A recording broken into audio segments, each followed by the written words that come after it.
The reality is that the agreement's been broken. These Yep. LLMs busted open. We all have to think, I think we all have to, your point is, I think we all have to think about that middle layer. What is the business that we're Yes. trying to run? Welcome to Playbook Broken. Welcome to Playbook Broken, where we break down the literal breakdown of business marketing and sales playbooks and try to discover what's next.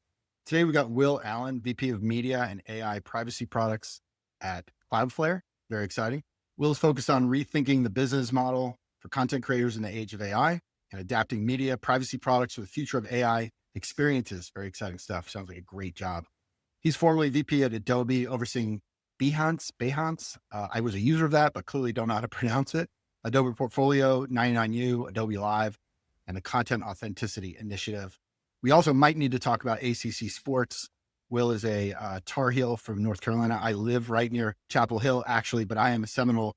Will is a double major in political science and philosophy. What a great combo, especially now that you're in tech. Will, welcome to Playbook Broken. Mark, it's so good to see you. Thanks for having me. Great to be here. Yeah, man. Yeah. Can't wait. Been excited for this conversation all week. So I have a long history with Cloudflare, actually. I looked it up just to make sure I wasn't going to misstate. I think Cloudflare was founded in 2009, if I'm not mistaken. Sounds right. We're almost at our 15-year anniversary. Amazing. So in around 2010, maybe it was 2011, we had moved. I was with Autism Speaks, and we were getting a lot of attention at that time. We had just moved to a Drupal hosting platform through Acquia, I think it was. And we got hit by bots, and my guy's like, something's happening, the site's down. And we were introduced to Cloudflare. I want to say there was something like in the Bay Area or something, like you guys kind of came out of nowhere around that time, and it became a big thing. We're like, let's try it. Yeah. And so I just was thinking about why do I know Cloudflare? And that's it. You know, it's like the amazing origin stories of Michelle and Matthew, our co-founders. And, you know, it used to be a big problem on the internet, right? People would send a lot of bots and bring down your website. And, you know, it's a solved problem now, not because it was easy, but because it was really freaking hard. And the teams here figured out a way to sort of mitigate it. And you still see like ever increasing sort of DDoS attacks. But it's been fun for me to sort of be a part of this company and see that as sort of the origins of where it is and where it is today, you know, nearly 15 years later. Amazing. And we'll get into some of that, because I know AI is having a big impact on the ability to detect that and do things with that as well. Not to force a segue here, but can you imagine what kind of playbook Bill Belichick's going to bring to UNC football? You know, so I loved my time in Chapel Hill. What an incredible place. Had the very useful majors of philosophy and political science. So thank goodness I started my first company pretty quickly outside when I graduated from there. But basketball was the sport. So basketball was the sport when I was there, and it was extremely easy to get football tickets. They're like basically given away, whereas for basketball, it was a big deal. And obviously basketball is still a big deal, but you know, UNC football is going to be pretty fascinating. On the rise. Let's not get distracted with football, because I'll end up talking about the Seminoles and ACC forever. So we won't do that, because most people don't care. Let's kind of dive into playbooks, right? This is Playbook Broken. So the concept of a playbook, I think it's a really good concept, right? There's there's some kind of documented thing that you do and you get a result. But what's your take? Like, how do you think about playbooks today in today's environment, whether it's AI, machine learning, whatever? How do you use them? And like, what's your playbook look like? And is it breaking? I love playbooks and frameworks and ways to think about, you know, how do you build a process? How do you build a product? How do you build a business? How do you do all these things? And the opportunity for those is that they can help ground you in a very complex, changing world. The challenge of that is that it is a complex, fast changing world. And so you have to be very confident and comfortable with running a playbook, but then pretty quickly looking at it and saying, is this outdated? And maybe it worked last year and it may not work today. And maybe it worked 6 weeks ago and it's not going to work today. I think the cycle time we're seeing right now on any old playbooks is more rapid than any time I've ever personally experienced. And so things that you're like, boy, I solved this particular problem 5 years ago in this particular fashion.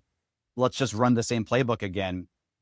Maybe it'll work, but you got to go in eyes wide open and like really think about it of like, okay, how has the world changed? What's different today? How do we think about it now? And how do I really think about sort of reallocating and reconfiguring that playbook? So you can't hold them too sacred, right? They've got to be a rule of thumb and not something that you sort of just like hold on to for dear life.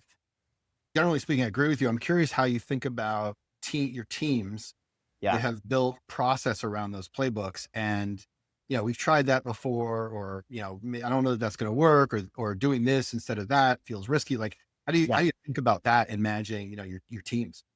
Some of these things are just cliches when you say them, but a lot of cliches are true for a reason. And first and foremost, you just got to be really crystal clear in your communication about sort of what your assumptions are, and those assumptions out of your head onto a shared Slack, a document, a video, however you choose to communicate. You have to be able to be declarative about what those things are.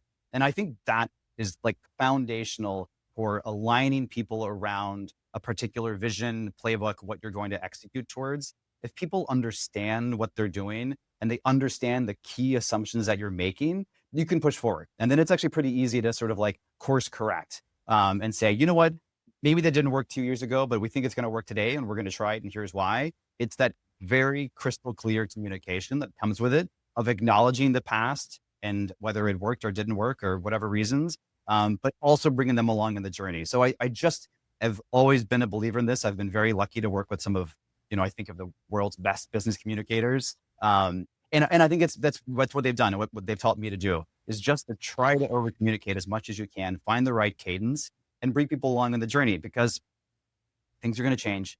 It's going to be hard. Things that worked aren't going to work. Things that didn't work will work. And it's just an unknowable world. And so if you're at least in sort of on the same page and aligned on a vision and where you're going, that can help propel you forward in whatever you're working towards. I think that that's super insightful. And I think like getting that, as you're talking and thinking about like, what are the real challenges in running a playbook? And certainly clarity is like a really big challenge. How do you get that clarity all the way from the beginning, through the end? And how do you make adjustments sort of Yes. as you go? Is like, it's kind of the whole game in many ways, right? Yeah, I mean, it is, and I don't know, I find it fun. It's like, it's one of those things that you have to find it fun, because if you don't, it'd just be a lot of work. And you have to be really accustomed to repeating yourself, to saying the same thing over and over again. And, if you aren't tired of hearing yourself say it, that means you're not saying it enough. And just like being that diligent about repeating yourself. And what's, I think, amazing about that level of communication when you're trying to build something new or do something challenging, is that you just are always stress testing your assumptions.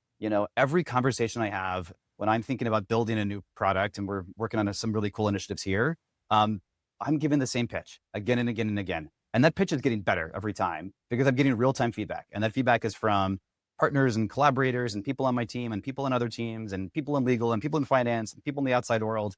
And so you're just getting this constant source of feedback when you're running through the communication for what the playbook is.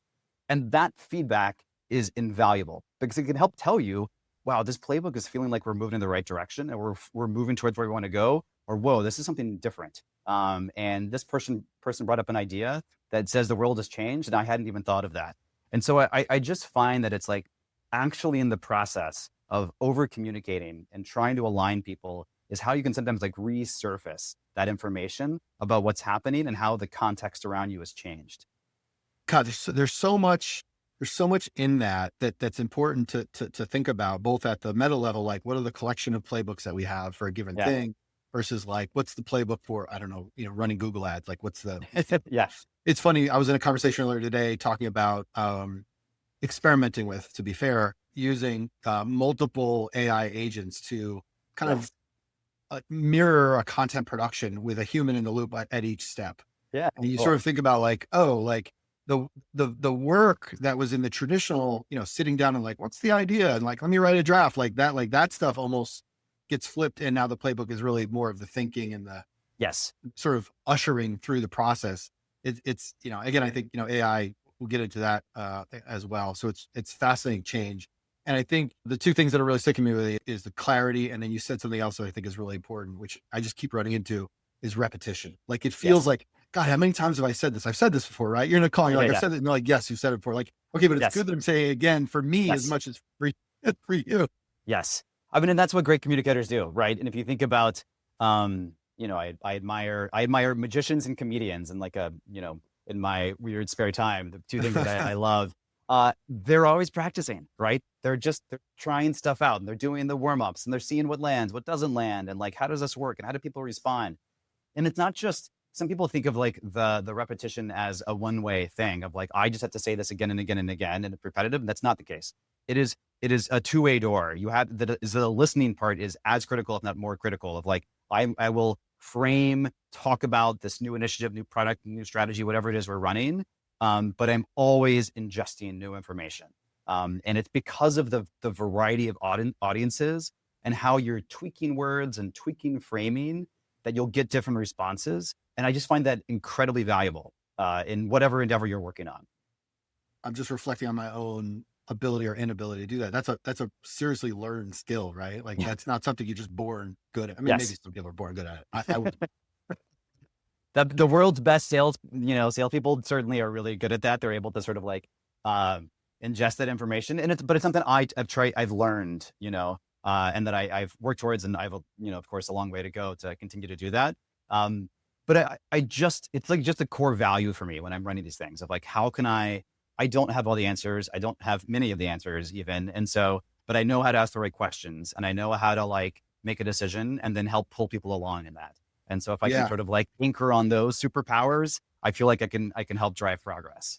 And interestingly, at a meta level, that's a playbook also, right? Like your philosophy is actually a playbook of how you think about, getting to the point where you actually can do the other playbook, which is flipping it on itself, but all good. All right, Will, on Playbook Broken, guests choose between a number of segments, breakdowns, moments, workshops. There's all sorts of stuff I'm experimenting with, but you picked new rules. So let me just like turn it to you. You have the stage. Hit us with what you think you see, what's going on, and what are we going to do about it when it comes to playbooks? If I think about like just the broadest of broad ecosystems and things that I'm thinking about a lot right now, it is the intersection of AI companies and content creators. And this is not new to me. I've been thinking about this since, probably 2018, 2019 when I was at Adobe. And it sort of continued on, obsession/passion, which is the same thing, and interest.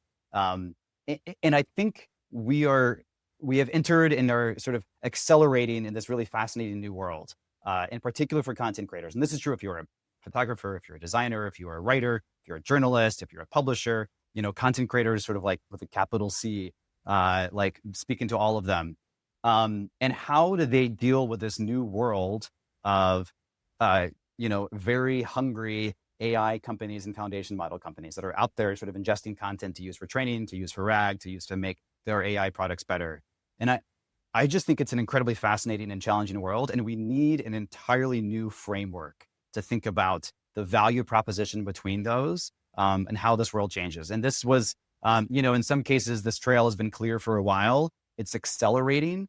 And I think we have to be like, look at it without a lot of sentimental value and just sort of accept this new reality that we're in of what is the level playing field between a foundation model company or a large AI company that is ingesting large amounts of content, and you as a content creator or a creator, designer, photographer, website owner, publisher, and how do you find that right value exchange? So I spent a lot of time thinking about sort of the intersection of these, and I can go into a lot more detail if it's helpful. It is helpful because I'm trying to like, I get what you're saying at a meta level. Yeah. We've got these new platforms, and we've also, like got almost like access to superpowers in a way. Yes. Yeah. We're all learning how to use them. I think it's fascinating. I think the experimentation is wonderful. Like you see these memes pop up of like the baby AI video, and the new one is the VO3, like I'm a prompt. Am I a prompt? Get me out of here. Like, I think the experimentation is wonderful, but the translation of that into work product and how do you move forward with these tools? I think that's what you're getting at. And if you think about sort of like the unspoken agreement of the internet for the past, 15 years, 14 years, something like that, was that I put great content on the internet. I get indexed by a search engine. People go to that search engine, they type in some query, they find my content, and they come and visit me. And when they come and visit me and my website, maybe I monetize it via ads, maybe I monetize it via events or subscriptions, or maybe it's just ego, right? I had a blog in 2008, I want to say. My wife had one in 2007, 2008 as well. Made $0, but I loved it. It was like fun to write. I wrote a personal finance blog. She wrote a food blog. And just that ego, that sort of like referral traffic back was a big part of it, right? It was a fun experiment. But for many media companies and publishers and content creators, it's not just ego, it's livelihood, right? It's like, how do I actually compensate my journalists, pay for news, pay for this incredible pieces of content? And if that agreement's breaking down, right? So I now have, search engines and now LLMs and sort of foundation model companies indexing my content. the referral traffic that's coming back is falling off a cliff, and we're seeing this accelerate. So an interesting thing about Cloudflare is we see roughly 20% of the internet gets routed through our sort of global network. So we see an enormous amount of data. And you can sort of look at, we call it sort of like the crawl to referral ratio. How many times does Google sort of crawl an average site, and this is sort of aggregated across all of our data, all our network, versus how many times do they send referral traffic out? A number of years ago, it was sort of like roughly a 2-to-1 ratio for Google. So Google will sort of like crawl your site 2 times for every 1 visitor they sent you. It has transformed into like the 6 to 10 range, right? So it's gotten 3 to 5 times worse. And it's not like they are crawling you more, so the referral traffic is going up. The rate of crawling is actually roughly staying the same at an aggregate level, but the referral traffic is tanking. That is a existential challenge for you as a content creator, or a publisher, or a news organization. There was a key source of traffic that you were using to monetize and use for discovery that is gone. And that's, as we sometimes joke here, which is not particularly funny, but that's the good news, right? It's even more challenging with other foundation model companies where the ratios are even more askew. If you look at it as a consumer, I woke up this morning and I had a question about some Minecraft custom command for my, my middle son. And I went to ChatGPT and I just love it. Like I want to like really emphasize, I am extremely pro AI, and I subscribe to the ChatGPT Pro, Gemini Pro. So I use Gemini 2.5. I'm using O3. I'm using Cloud Opus 4. I'm such a fan of all of these, but I can see in my own behavior that I'm not clicking through. And that becomes an extreme challenge for a content creator, where this unspoken agreement of great content that's out there, at least I can sort of then, if it gets indexed, it gets sort of come back and I can monetize that again, either via ego or ads or subscriptions or events or brand recognition or something. That's breaking down. And so a lot of my time and the team here, we're thinking about how do you sort of re-level that playing field and move to a different model where, AI companies can thrive. They have fresh, amazing content that they can use to make those experiences great, and original content can thrive. And people have the incentives to build brands and owned and operated websites and domains and properties, and to build out sort of like the long tail of the internet, which we have, all known and loved, and we want to help preserve and make better. Existential, the agreement that we had, the referral traffic that's gone, this is ground shift. Forget playbooks. I mean, this is playbooks at some level, but it's way beyond a playbook. It's fundamental physics in a way. Yes. We Third Media, we run Search Engine Land, we run MarTech, we're now owned by SEMrush. The fundamental agreement has changed. I think all of us who are looking at this and thinking about this are kind of know it's happening or happened, some version of that. But I don't think that our business models or our egos are quite there. We're going to be forced to deal with this. I know, I think about this all day long, every day. I, like you, love AI. At the same time, I love the thing that's probably going to force me to pull my hair, whatever hair I have left out of my head, because my first job, I don't know what your first job, my first job at the internet was 93, 92, 93 in that time zone. The agreement has always been the same. It started to change a little bit when Google was doing stuff like when they first had Google Flights, and then there was AMP, and now you got Discover, and it's featured snippets. We've seen the progression of this. It's funny. It's a weird story, but I have I'm sure we all have our TikTok time, right? So I call it a night. I flip around TikTok for an hour or two. And there's this woman I follow who's wonderful. She's in LA. She works in Hollywood, and she's talking a lot about VO and the agreement that we had, right? They've consumed all this content. It's all copyrighted material. There's no question about that. They're being allowed to do that. I'm not a lawyer. I don't have an opinion on that, but they've done it. And now the fundamental agreement has shifted. And I was making an argument in the comments with it, not argument, but we were discussing in the comments just this morning about this is just more of the same, right? It's the fundamental expectation. It's the foundational agreement that we have is broken, and that trust has been broken for a long time in the publishing space. But from the creator space, and it forces you, I think, to think about platforms like TikTok and YouTube. But everywhere I turn, literally my entire life at this point feels algorithmically mediated. So from a creator standpoint, I'm curious, not that I want to make this all about Cloudflare, but it's fine. But what in the world are you guys thinking about? How are you thinking about solving that, or at least helping that? Because you're right, whether it's a personal blog Yep. or, martech.org, like how am I supposed to think about that? It's incredibly challenging, like intellectually interesting in a way, but mostly challenging, right? And it's hard because again, we want both sides to succeed. And I personally want both sides to succeed. I want to accelerate our work in AI because I think it's so powerful and can help with so many different things. And I want fresh, amazing, new, great content that can be pulled in to any AI system. One day I want an agent that can go out there on my behalf and find incredible research or unlock news articles or different things. And ideally pay for those, right? Or whatever the right value exchange is, but making that sort of value exchange clear. We think about it in a number of different ways. One is just to understand, right? And so can you just first audit and understand what is going on with your website or your app or your sort of media property on the web? And that's like kind of just the most basic table stakes of like, first an audit. Can I just audit and understand how many times am I being crawled? By whom? Like which crawlers are out there? Are they obeying my robots.txt? Are they not obeying that robots.txt?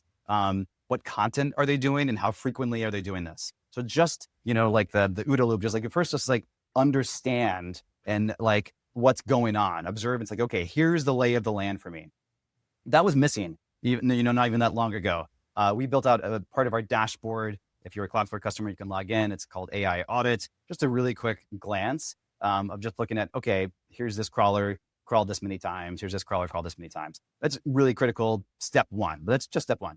Step two is define. You need to like define what your business policy is. And step two is actually the hardest. Like this is what the crux of the issue is, because everyone's going to be a little bit different.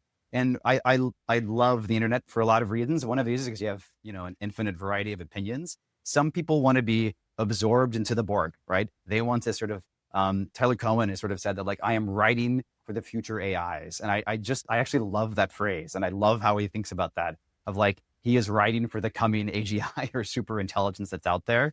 And that's how he wants his writing to be done, to be ingested and pulled into that world. And there are a lot of people who are like that as a writer. We think about it in a certain sense with our developer documentation. If you're building an application, a net new application on top of Cloudflare, we have great dev docs that sort of tells you to do that. We make those dev docs very easy to be consumed by foundation model companies and different AI systems. We have like an LLMs.txt. We have a copy as Markdown because we want that to be out there and to be pulled into Gemini and ChatGPT and Claude. Because when somebody's asking Gemini, how do I build a Cloudflare worker and build an amazing application? You want Gemini to have the latest information.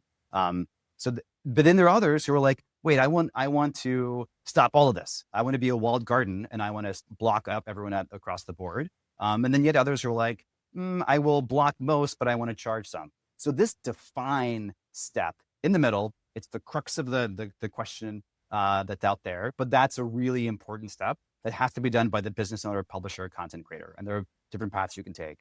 Then the last one is enforce. Once you understand what your policies that you want to have and what you want to do, then you've got to enforce them, right? And so if you're saying, hey, great, I want my content to be fully ingested by every AI, amazing. Cloudflare can help you do that, right? We can help you generate markdown versions of your text. We can sort of get it. We can make sure it's fast and easily, readily available to every crawler across the globe. Great. If you're saying, hey, I want to selectively choose which companies can do this, great. We can help you sort of allow this one and block this one. If you're like want a giant pause button and block all of them, you have a one-click toggle where you can say, I block all AI crawlers. Over 1 million websites have already, self-selected and said, great, I want to block everything right now. And that's totally their prerogative. And that's great for their business. If they define it that way, one-click option, we make it dead simple. It's free. Any plan can do this on Cloudflare. We, gave that away very intentionally. And then the others, like sort of at the other side, we're like, hey, I want to build a new monetization model. We're exploring a lot of areas there where maybe they struck a one-off deal with one foundation model company and they want to allow them through, give them the fast lane, but block everybody else. Great, we can help you enforce that. Maybe they want to do something more programmatic. We're working on interesting things there to help that happen. So kind of those 3 steps: audit, define, and then enforce. And that's sort of like the broad way we think about enabling content creators to take back some level of control and get back into the driver's seat. I think the framework's amazing. I think, we've observed, and we're not a huge publisher. We're more of a boutique publisher, smaller audiences, B2B. But, we're watching what's going on here. And, there was that initial rush of like, block it. And then you sort of come to realization, well, if we block it, like how are we going to get cited? And I think like from an SEO or an AIO or, Yeah. the whatever we're going to call it, Yeah. like Yeah. from that playbook standpoint, it's like, we all have a lot to learn. We can't even agree on the letters, let alone Exactly. mechanics. It's like insane. GEO, generative, like, yeah, I've seen a lot of I that don't know. for it. We've been back and forth with all of them. And at the end of the day, like, again, you could stick at a very high level, say like, well, it's all sort of search optimization, sure, information retrieval. Maybe it'll be an emerging acronym, but it doesn't really matter what we call it. The reality is that the agreement's been broken. These Yep. LLMs busted open. We all have to think, I think we all have to, your point is, I think we all have to think about that middle layer. What is the business that we're Yes. trying to run?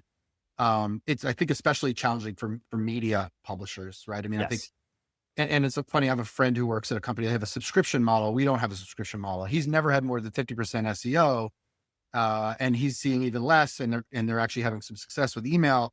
Our SEO numbers are falling, but we don't have a subscription model. So how do you Yep. you really have to think through, Yeah. fundamentally. And I think that's a challenge with AI across the board, whether it's on the content creation side or the information retrieval side. Like, what are the business models, of the future, and how does that change a playbook?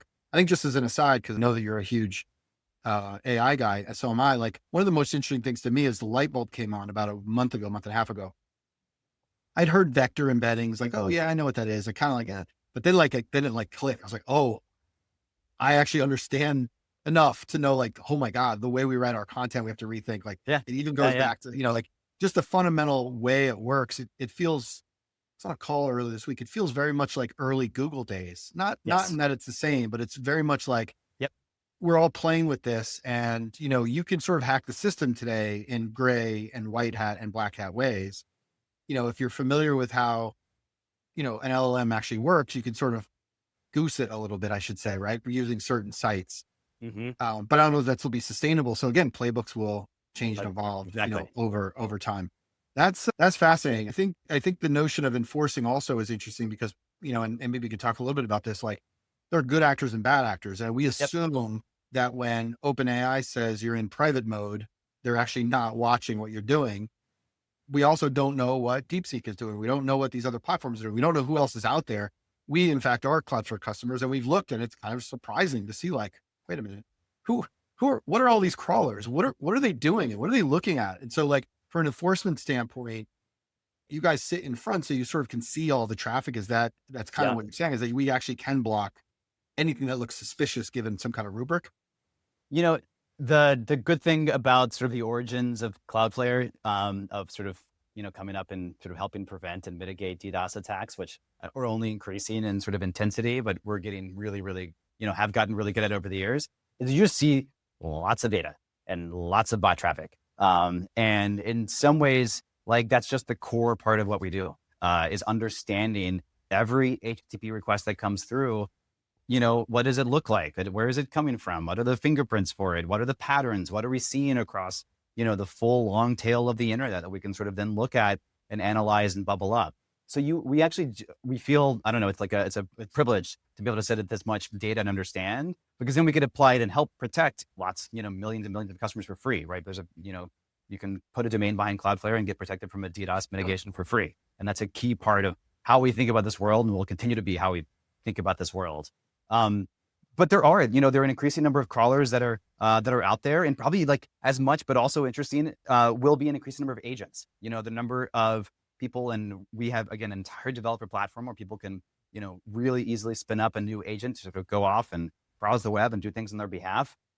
This is a new world that's starting to sort of come and be in shape, but that is a different type of bot, in its own way, right? It's a sort of like human intermediated or sort of human out of the loop interaction with the world, that is going to only increase. And so if we thought we saw a lot of bots in the past, and, just, buckle up, because it's going to be, infinitely more in the future, when each of us has, dozens or, literally infinite number of agents working on our behalf out there. So preparing for that is something we're thinking about a lot, both sort of accelerating to make it easy to build, but then as a website owner, content creator, publisher, what's your policy? What do you want to do? Are you like, great, if somebody wants to book a hotel on my website through an agent, I'm happy with that, or no, I want the direct relationship with the customer? It's up to you. But we want to help you implement and enforce those rules depending on where you want to sit. You touched on something that I had not thought of. So I was like, whoa, hold on. So I think we already know, I think you'll agree that we're going to see increases in quote unquote search volume, right? The more chatbots clearly are an incredible user experience that will drive high levels of engagement. So Yep. whether we call it chatting or searching, it's going to increase, right? And Yes. maybe exponentially, but it's going to increase. Yes. So now combine that with agents. Oh my God. Are you seeing, like, do you have proof that this is true? Like, is traffic actually overall internet traffic? You guys are sitting on top of, I think you said 20% of all internet traffic. So are you Yeah. actually starting to see increases that you hadn't seen prior to, let's say, when ChatGPT first came out? We have on our website, radar.cloudflare.com, it's fully public. We publicize tons of sort of like core internet data. And so it's fun to sort of watch that and start to see some like real-time trends that are coming out. And I've got great colleagues, David Belson in particular, who sort of runs that program and starts to pull all of these things out. The fun thing about trends is that sometimes it shows up in the numbers, and sometimes it's like the internet's so big, it's actually hard to sort of see these things come through. And so like with agents in particular, it's not quite enough to punch through yet to show up at like true internet scale. But because of our developer platform and because of who we talk to, we're seeing it, like it's coming. And part of it is we want to help build that future of like making Cloudflare the best place to build agents, and people are doing so. And I think that I just agree, like I feel like agents really click for me as a concept when you understood that it's no longer like one-to-one, like I'm going to have a travel agent and, Right. and a financial agent. It's like, once you have one, you can have an infinite number. Like, That's right. it's like going from 1 to 50 million is not that hard. And that's what is going to be happening, right? And you're seeing that sort of build and towards this crescendo, and it is transformational, I think, for the internet. Two of my other colleagues, actually a big group of colleagues, two in particular, have been working on a new basically way for identifying yourself as a bot, which is most relevant for agents. And so it's web bot auth. It's an open standard that we're helping to sort of get out into the world. And a lot of this is sort of seeing this train that's coming towards us of like an agentic future, recognizing that the tools in the past, the old playbooks are broken. And you're going to need better proof that like this agent is working on my behalf, or this bot is who I say it is. And so this web bot auth is a new initiative that we're working towards that I think is actually perfect. It fits in this conversation because it's about this new world. Do you want to allow these new agents or do you want to block them? Your prerogative. How do they self-identify? Because the old playbooks are broken. So we need new ones and new technology to help solve that problem. 100%. I'm still reeling on thinking about the global impact traffic when we all have agents on our phones, and we don't need, like, you make another really good point that I hadn't really fully thought about, but like just thinking about my own usage, I created a huge amount of GPTs, and then I created a huge amount of projects, and now I'm like, do I need all that? Can I just kind of centralize all of that? Yeah. And have one interface that's just Mark GPT. In fact, I started sketching out what would that look like? How could I build Mark GPT so that I can just go in and say like, hey, I'm in work mode, I'm in play mode, I'm in travel mode, I'm in Alaska, like help, like, you know what I mean? Like, it's like, and so that's actually really interesting. And it does align with kind of what we're saying, which is, the playbook is broken, not because the old ways didn't once work. It's that the fundamental agreement has changed. And I think that really understanding that and kind of accepting it, like, regardless if you are an AI fan or not, the agreement has changed. And I think I'm trying to think of like how to articulate it, but like in the future, and this is, I think, the story that we're all wrestling with SEO and AI. In the future, you're just going to have less traffic to your website because people don't need to come there anymore. Right. Like, I think and that's a very hard one. Like I said something to somebody the other day, like, we're still stuck on page views as a measurement. Right. Like most of us are like, and so like that whole thing is flopping over, and it will take humans some time to process that, obviously, but I think that the change is kind of rushing at us, and it's exciting, but it's also like, oh yeah, really? I mean, imagine a future, which is basically here, but like, you fast forward just a couple of months. I love deep research from Gemini and OpenAI's deep research. Thankfully they have the same name, so I can refer to them with one moniker. But I use them both. Like literally anything in my life I'm like thinking about, I like have them both go out and run, and then they come back with incredible reports, and I sort of compare and contrast them. But like imagine like just a slight twist on that, where you say, all right, I'm traveling to London next month.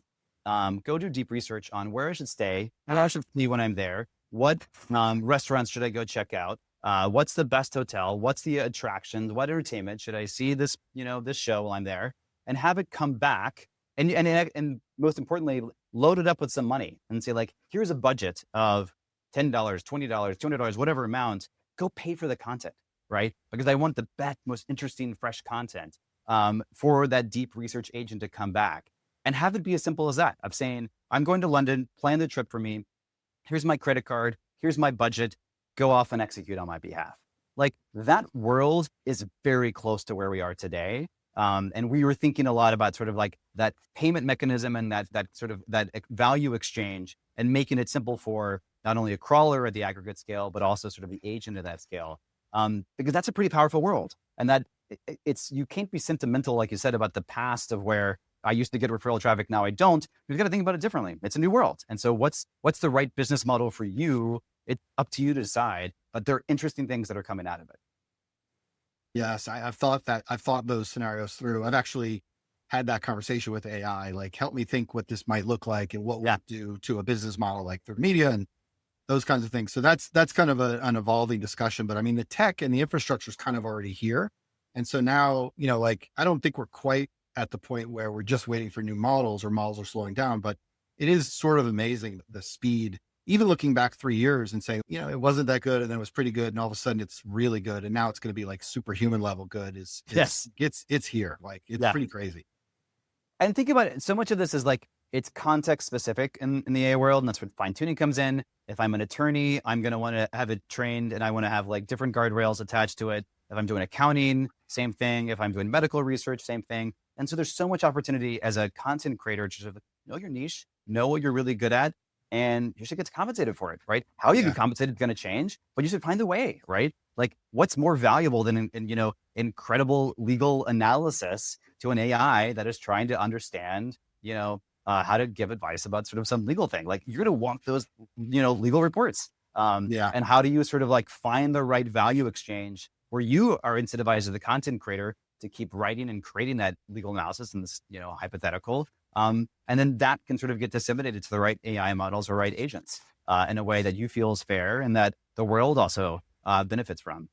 That's going to evolve quickly. I'm curious to see what you guys do. We'll be kind of pay attention to the Cloudflare stuff. And I'm fascinated by all that. It is existential, and that does make it exciting, but it also means that like existential crises do have stress with them. And so it's like, what do you do with that? Yes. That's awesome. Yes. So before we wrap up, let's kind of get into the last bit here. Like just looking at either, you can address this however you want, right? Professionally, personally, whatever. But I'm just sort of fascinated with how people sort of force themselves through the brick wall, right? Kool-Aid Man style. Like I got to get this done.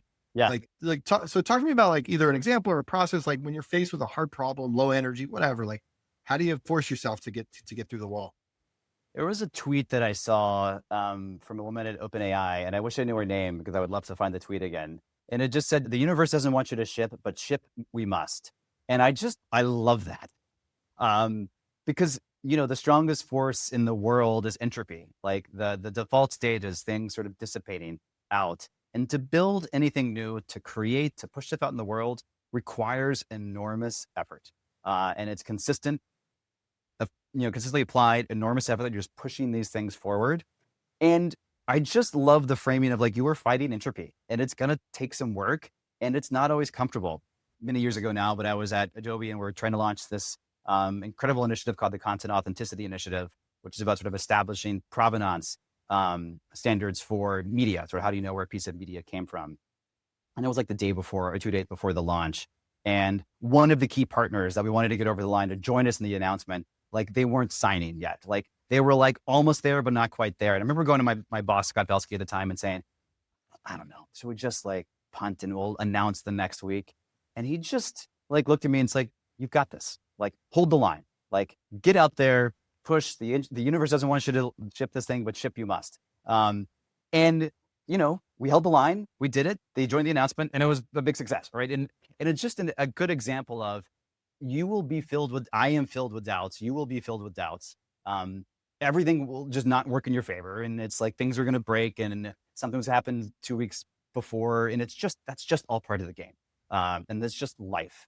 And you just have to push beyond it and get it out into the world because nothing is better than getting that real world feedback and it's not going to be perfect. You want it to be, and you got to ship with a high degree of confidence towards it. But just that sort of like relentless focus of it's our job to get this out in the world, whatever it is you're working on, at the new product, a new business, a new initiative, just that sort of relentless forward progress. And I feel, very lucky here at Cloudflare. I'm joined by colleagues who have a relentless appetite for shipping. They know one mode, and it's like shipping aggressively. And so I felt like I found a lot of kindred spirits here where everyone's like, let's just go, let's get this out, and we're going to learn, and we're going to learn in real time with our users, with our customers, with our clients. And we're going to make it amazing. We may not get everything right, but we'll learn pretty quickly. So I don't know, that relentless forward progress is something that's just a mantra I try to live by. I love it. And that progress will get you through walls, and help you force yourself. It's great. We talked about a lot. So we covered a ton of ground. We clearly agree that playbooks are breaking and are either broken and they need to be rebuilt. Talked a lot about AI. Obviously, the forcing function of what AI is doing to us is what's happening in our universe. We talked a lot about clarity of communication and how you manage that stuff, which is amazing. Existential, I wrote down. It definitely is existential, but also very exciting. And I think the antidote to all of that is really simple. I mean, ship it, right? Just keep shipping. Yeah. This is amazing. Yeah. So before we totally wrap up, Will, tell us where we can find you. Tell us a little bit more about like what you're up to personally and how to connect. I'm on X, Twitter, whatever you call it these days. It's /William Allen. Follow me there, and or connect with me on LinkedIn. Would love to hear from anyone. I'm at Cloudflare these days building. We've got a lot of stuff, and particularly this next couple months that we're getting close to launching that I cannot wait to share with the world. Talk about sort of this relentless forward progress in shipping. We are so close to getting some stuff that I think is going to be pretty transformative. And I can't wait to talk about it more. Love it. Love it. Love it. Thank you so much. Thank you for watching Playbook Broken. You can find us on YouTube, on martech.org, all the audio channels, basically everywhere. We put this thing everywhere. If you have comments or feedback for me, leave it. You can find me on LinkedIn, and thanks for watching.